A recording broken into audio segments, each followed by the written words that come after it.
नमस्कार दोस्तों, आपके अपने यूट्यूब चैनल पर आपका स्वागत है। आइए आज हम लोग 9th क्लास से कुछ महत्वपूर्ण सवालों को हल करते हैं, जैसे कि टर्म 1 के लिए।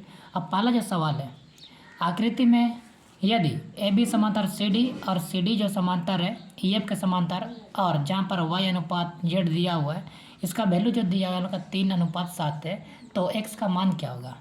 अब इस सवाल को बनाने के लिए कुछ महत्वपूर्ण तथ्य को आपको याद करना होगा, जैसे कि यदि कोई भी दो समांतर का खंड रहेगा और उन दो समांतर का खंड को कोई एक त्रिज्या का प्रतिच्छेद करें तो हम लोग का एकांतर कोण बराबर होता है, जैसे कि यह कोण बराबर होगा इस कोण के बराबर। और दूसरा, यदि कोई भी दो समांतर का खंड रहेगा और उन दो समांतर का खंड को कोई एक त्रिज्या का प्रतिच्छेद करे तो एकांतर कोण के एक की ओर बने कोणों का योगफल 180 डिग्री होता है। इस चीज़ को याद रखना है। अब जैसे कि सवाल में दिया हुआ है कि ए बी समांतर है सी डी, हम लोग देख रहे हैं कि ये ए बी जो समांतर है सी डी के समांतर है कहता है, और अगला जो है ये सी डी समांतर है यानी कि सी डी समांतर है ई एफ के समांतर। तो कह सकते हैं कि हम लोग का ये ए बी समांतर है ई एफ, और हम लोग को पता है यदि कोई भी दो समांतर खंड को कोई एक त्रिज्या का प्रतिच्छेद करे तो एकांतर कोण बराबर होता है। तो कह सकते हैं कि ये एक्स बराबर है जेड के बराबर, तो कह सकते हैं हम लोग एक्स बराबर जेड। इसका मतलब क्या समझे कि यदि कहीं पर x लिखा हुआ है तो वहाँ पर हम z लिख सकते हैं, और कहीं पर यदि z लिखा है तो हम x कह सकते हैं। तो अब हम लोग को x का मान निकालना है, जबकि x तो हम लोग को पता है। देखो x तो z के बराबर है, इसलिए हम लोग क्या करेंगे x तो z के बराबर है, जबकि z का वैल्यू जो दिया हुआ है 7, उसको हम ऊपर में लिखेंगे, और नीचे में अनुपातों का योग, यानी कि 7 और 3 को जोड़ेंगे तो आ जाएगा 10। अब यहाँ पर हम क्या करेंगे 180 से गुना करेंगे, क्योंकि ए बी समांतर है सी डी, जबकि ये दोनों समांतर के एक ही ओर बना हुआ है, इसलिए समांतर के खंड के एक ही ओर बने कोणों का एक प्लस 180 डिग्री होता है, इसलिए हम लोग क्या किए 180 से गुना किए। अब ये जीरो कटा, ये जीरो कटा। अब हम लोग क्या करेंगे 7 और 18 गुना करेंगे, तो 7 8 56, 5 80, 7 कम 7, 7 में 5 जोड़ेंगे तो 126 आएगा, जो कि ऑप्शन नंबर हम लोग का 2 में दिया हुआ है।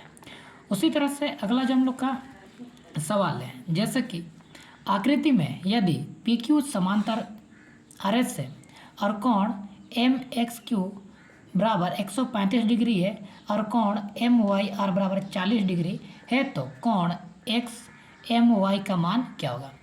जैसे कि हम देख रहे हैं अभी जस्ट बताया कि समांतर रेखाखंड के एक ही ओर बने कोणों का योगफल 180 डिग्री होगा, जबकि ये दोनों हम लोग देख रहे हैं कि पी क्यू समांतर है आर एस, यानी कि ये पी क्यू समांतर है आर एस, और हम लोग क्या देख रहे हैं इसको हम बनावट किए हैं।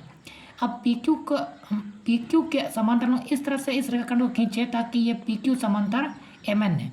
तो हम लोग क्या देखते हैं कि समांतर रेखाखंड के एक ही ओर बने कोणों का योगफल 180 डिग्री होता है।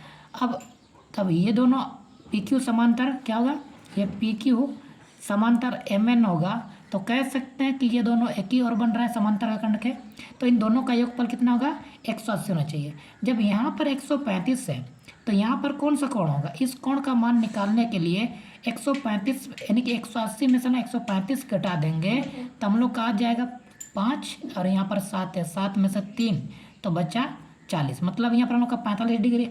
जबकि हमको निकालना है कोण एक्स एम वाई, कोण एक्स एम वाई ये पूरा कोण, जबकि यहाँ पर अभी तक में हम लोग का आ गया 45 डिग्री।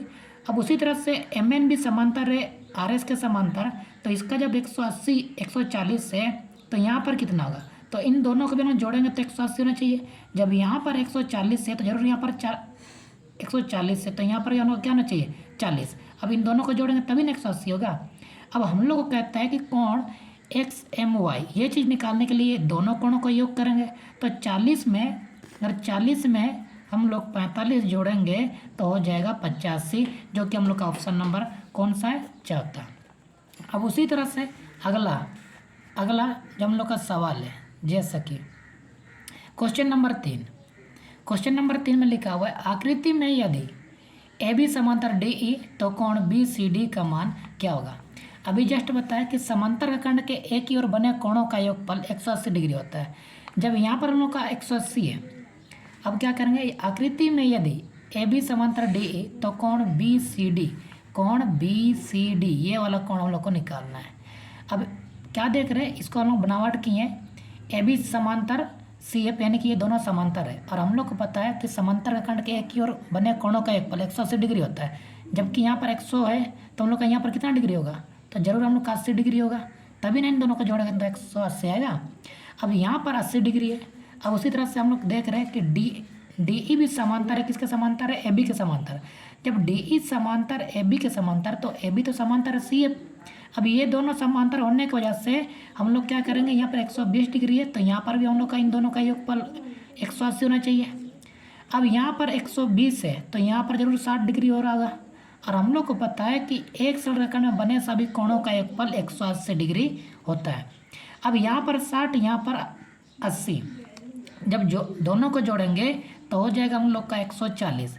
जबकि हमको पता है कि एक सरल रेखा में बने सभी कोणों का योगफल 180 डिग्री होता है। अभी तक में हम लोग का ये कोण और ये कोण, इन दोनों कोणों को जोड़कर हम लोग का 140 डिग्री आ रहा है। तो ये वाला कोण का वैल्यू कितना होगा, इस चीज़ को निकालने के लिए हम लोग क्या करेंगे, 180 से घटा देंगे तो हम लोग का आ जाएगा 40, जो कि ऑप्शन नंबर पहला सही होगा। उसी तरह से अगला जो क्वेश्चन नंबर 4 है, इसको आप लोग होमवर्क में बना लीजिएगा और कमेंट में आंसर दीजिएगा कि इसका आंसर क्या होगा।